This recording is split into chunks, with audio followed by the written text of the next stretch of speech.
This video is all about how to light anything in Blender.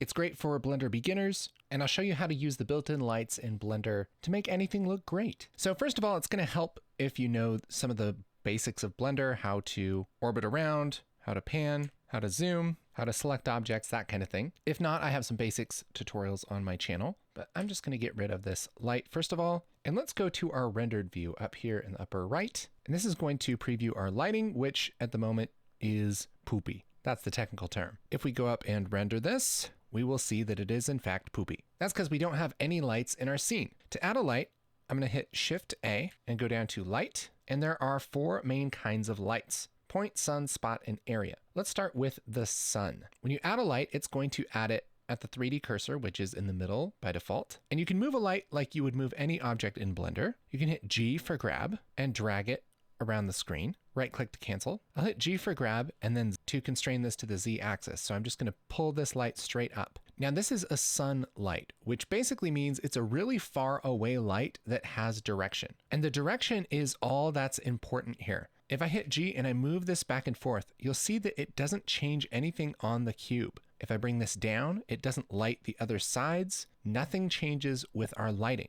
In fact, the location of this doesn't really matter. The only thing that matters is the direction that it's facing, which if you grab this little dot and move it back and forth, you'll see this changes the direction. So now we see the lighting on the cube changing. That's because we're changing the direction of the sun. And so what I like to do is set the sun basically where I think it would be in the scene. We'll just view this from the top here. And let's put this sun, let's put this kind of back here on the y-axis. And then I'll hit R for rotate, and I can just rotate this direction here. And we'll just kind of rotate this maybe something like that. So that sun is coming from this direction. Now let's look at this way. And it's coming slightly from the top and down. I think that's going to work fine. Let's look at our render. So now we have the sun coming in from this direction. So the light is strongest on top and a little dimmer on the side and dimmer on this side. This is something that's important to note about lighting. You usually want all of your faces to be a different brightness, unless you're doing something really specific. When you have all of your faces a different brightness,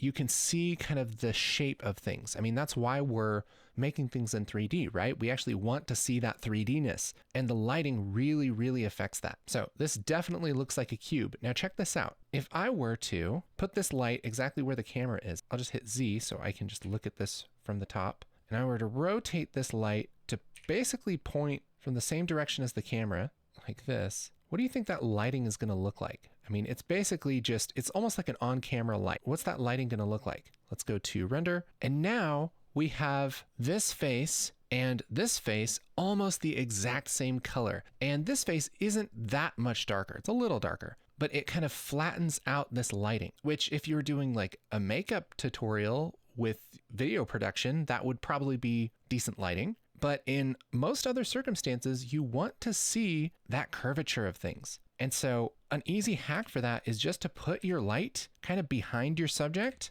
and point it sort of towards the back. So my camera's here, it's facing this way. My light is coming in a little bit behind it. And now let's look at our render. See, that looks really nice. And this will look even nicer if we have something that's a little bit more complicated than a cube. Let's actually just hit Tab, and I'll just select the edges here and hit Control B. And I'll pull this back and bevel it. I'll roll up on my scroll wheel a little bit just to give this a little bit of curvature there. I'll right click on this and say Shade Auto Smooth. That's going to make this kind of soft edged cube, which is going to look a lot better with our lighting. Let's go to our render now. Yeah. So now we have this little rim light here. We have this nice little fall off here. It's cool. That's really cool. So what have we learned so far? A sunlight doesn't really have a location. It only has direction. And so it doesn't matter where you put this light, but it's nice to put it in a place that kind of makes sense to you. But then what really matters is the direction of the light. And that direction that you pick is pretty important for making your 3D things look 3D. Now let's talk about some other lights. I'll just get rid of this, Shift A, and let's go to a point light, which is sort of the opposite of a sunlight. So it starts here in the middle of the cube. I'll hit G, Z. And now we have something that looks kind of similar, but this only has location and brightness. It doesn't have direction. And so as I bring this closer to the top of the cube, we see it's a little bit brighter. And as I bring it farther away, it gets darker. And the light also gets less sharp. So as it's really, really close, you'll see it has that really tight circle. But as I move away, it kind of spreads out that light, diffuses it a little bit. You can kind of think of this as there's like a sphere of light here. It's almost like just a light bulb that's kind of hanging in the air. So if you were going to hang a light bulb right on top of this cube, this is what it would look like. Okay, let's go to our top view again. Let's put a light right here, kind of towards the edge of the cube, and then bring it down. If we had a light bulb right next to the cube, it would light the cube like that, right? And so you can use these kind of hanging light bulbs to add little pops of light to things. So let's do sort of similar lighting that we had to the sun. One thing I'm going to do is go to our light options down here, click on this light bulb, and here I can change the power. Let's do like 600 maybe. Sure. Again, let's kind of put this sort of behind it, somewhere in there. The other thing we can do is change this radius, and that kind of turns this from a little light bulb to kind of a big lantern. So if I push this radius, let's make that like 3 meters. Now we have this big soft light. Let's render this and see what it looks like. Yeah, very nice. I wonder if we take this light and kind of bring it forward a little bit, maybe something like that. Yeah, very nice. And what you can do is combine any of the lights in Blender to light something really nicely. Now, we could do this just with these point lights here. So we could have this as our big strong light. Then I'll hit Shift D to duplicate it. And then we'll have another light over here, G to grab it and move it. This one I'm going to make a lot less strong because if I made it the same strength, we're going to flatten this out again, right? So let's take that strength and make it like a third of this. So like 200 watts maybe. And now let's render. Now we're getting a little bit of fall off there. In fact, this is probably even too much. Let's do like 50 watts. There we go. Now we're getting some nice soft lighting on our cube. Now, the one thing that I don't like is that this little edge is kind of getting lost in the background because this cube is gray, the background is gray. So let's even take another one, Shift D. I'm going to put that right here, and let's maybe even just bring this up a little bit. There we go. And I'll make this really strong. I'm going to make this like 800 watts, and I'm also going to change the color just so we can really see what's happening. We'll make this pink. Okay, now let's render. Look at that. Now we have a light coming from here. That's our strong main light, what we would call a key light. Then we have a soft dim light coming from here. This would be our fill. That just fills in the shadows. And then back here, we have a backlight or a kicker. We're going to call it a kicker because I like that name.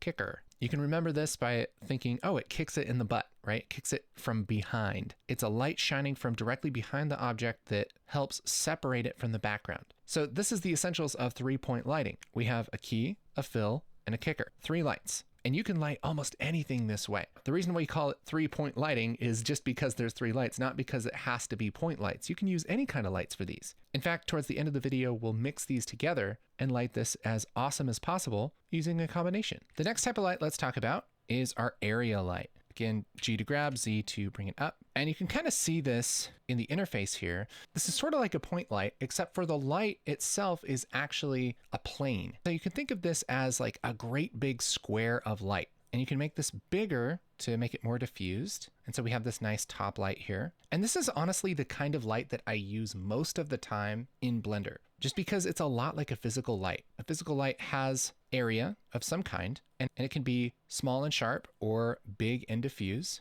And it also has a location and a direction. Let's take this power up. Let's do like 800, sure. And so now we have this big soft diffuse light on this side of the cube. And I feel like this one is a lot like a real light, which just makes more sense to me. You can hit S to scale this and adjust the size of the light, grab to move it around, R to rotate, and then change the power and the color here. You can also change the shape to like a disc if you want to make it a circle, if you want to emulate like a softbox or something like that. And so I love area lights.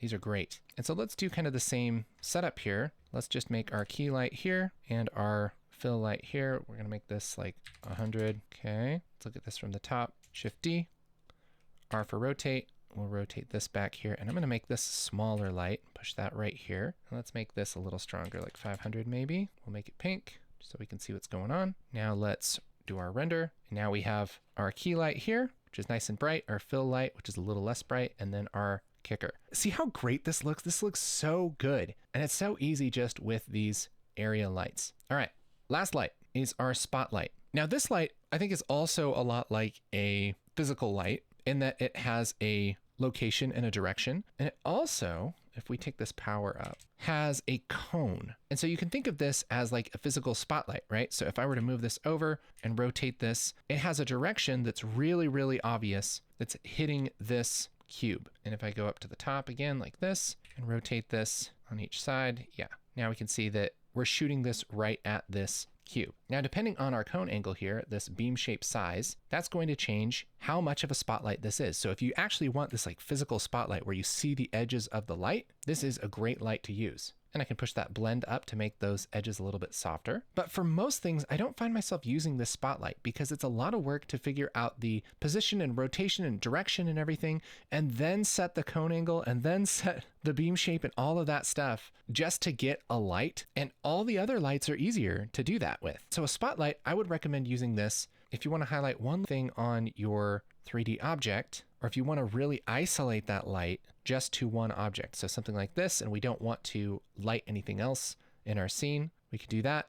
We could take this size down and make a little actual spotlight on the edge, but that's about what it's good for. And I really wouldn't use the spotlight a lot unless that just makes tons of sense to you and you really want to use it. And so honestly, I almost never use this spotlight. I'm usually all about the area lights, just because they're really easy, but the light does kind of go everywhere. And so depending on what you're lighting, you may or may not choose other things. Now, if we were just gonna light this cube as awesome as possible, here's what I would do. Let's just look at this from the top. Here's our camera, go in this direction. That means that we're gonna want a key light on one side of this cube. We don't want it here because that's gonna flatten it out. So we could have the key here or here. Let's just put it right here. This is gonna be our key. Then we're gonna have a fill, and then we're gonna have a kicker. So for our key light, well, heck, let's just shift right click right here and put our 3D cursor there, shift A, light, and let's do an area light here. And for our fill, shift right click here for our 3D cursor, shift A, light.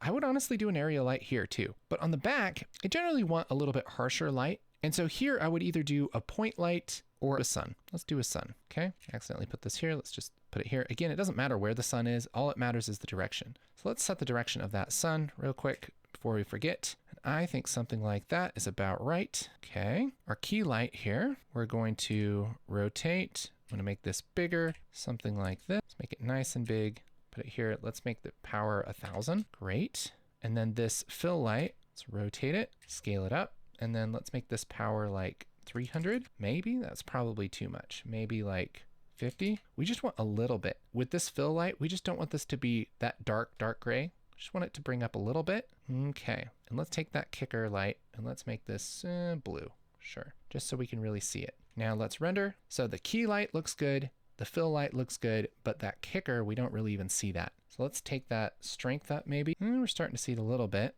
I think let's take this sun and rotate that to be sort of pointing the camera, maybe. Let's see how that goes. We're starting to see it a little bit on the edges. I think maybe take this down just a touch. We could even turn off the other lights and make sure that this is really hitting this just right. We can rotate this to be the somewhere in there. F12. Now we see that blue coming in a little bit more. Let's make this stronger just so it's easier to see it.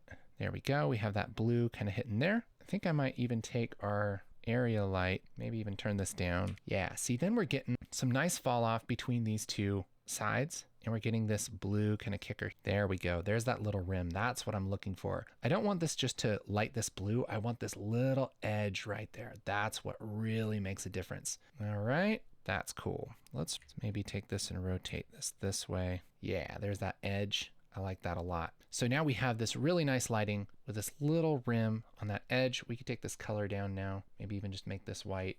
And we have a little bit of shading problems here. Let's just add a weighted normal. See how that looks much better. By the way, this weighted normal modifier, this fixes a lot of shading problems. Just literally go to add modifier, search weighted normal. You put that on things and it usually fixes stuff if you're having weird shading problems. So yeah, there we go. That looks pretty nice. I love that little rim there. This is good 3-point lighting. Pretty easy to do in Blender, really fun. I hope this has been helpful. If you're a Blender beginner, well, how about you come join our Blender Beginners School community? It's a great place where you can meet other people who are starting with Blender. We help each other out. It's really fun. It's free. Just click the link in the description, okay? See you next time.